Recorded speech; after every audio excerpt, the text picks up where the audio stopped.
प्रशासनातील भ्रष्टाचार आणि अव्याहत सुरू असलेल्या गैरव्यवहारांच्या विरोधात कल्याण डोंबिवली महापालिकेतील सत्ताधारी शिवसेना नगरसेवक वामन म्हात्रे यांनी सोमवारी राजीनामा दिलेला आहे।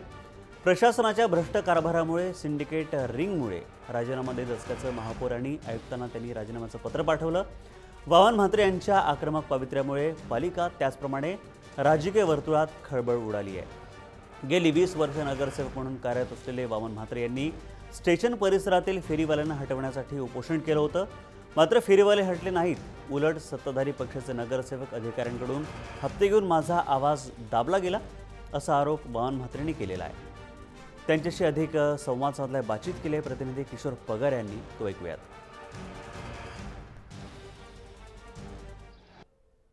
आपल्या मागण्यासाठी सतत पाठपुरावा करणारे फेरीवाल्यांविरुद्ध असणारे शिवसेनेचे नगरसेवक वामन म्हात्रे जे गेले 15 वर्ष सत्तेत आहेत आणि नगरसेवकसुद्धा आहेत, का त्यांना आज राजीनामा द्यावासा वाटला?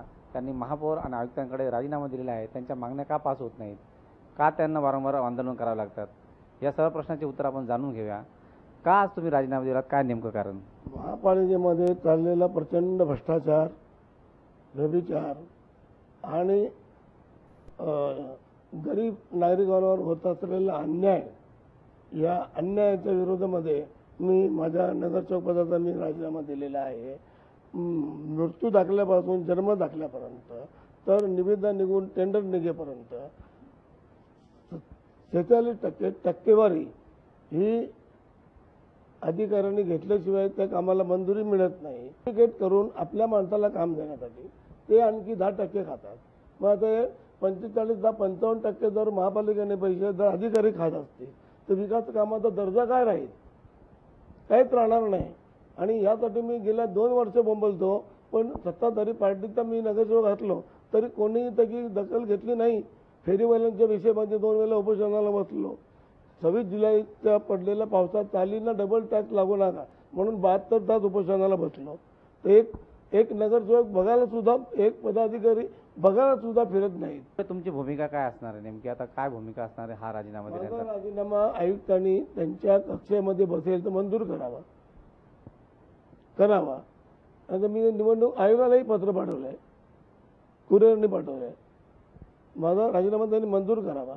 नाही तर या भ्रष्टाचाराला किमान त्याचं प्रमाण तरी कमी करता येऊ शकतं। थांबू शकत नाही हे मी सांगून थांबू शकत नाही, पण त्याचे प्रमाण तर कमी करू शकतो। पण असं प्रशासनाला वाटत नाही। बदल्या करायचे पैसे, बदलून जायचे पैसे, न करण्याचे पैसे, म्हणजे कुठला डिपार्टमेंट शिल्लक नाही। महापालिकेत जेवढे डिपार्टमेंट शिल्लक आहेत तेवढे सगळे डिपार्टमेंट भ्रष्टाचाराने बरबट झालेले आहेत। नक्कीच महापालिका जे प्रशासन आहे जे बरबटलेलं आहे, भ्रष्ट झालेलं आहे, भ्रष्टाचार हा दूर होण्यासाठी त्यांचं हे आंदोलन सतत सुरू ठेवणार आहेत ते, असं त्यांनी तिथे ग्वाही दिलेली आहे। कॅमेरामन मिथिलेश गुप्तासह किशोर पगारे, जय महाराष्ट्र, डोंबिवली।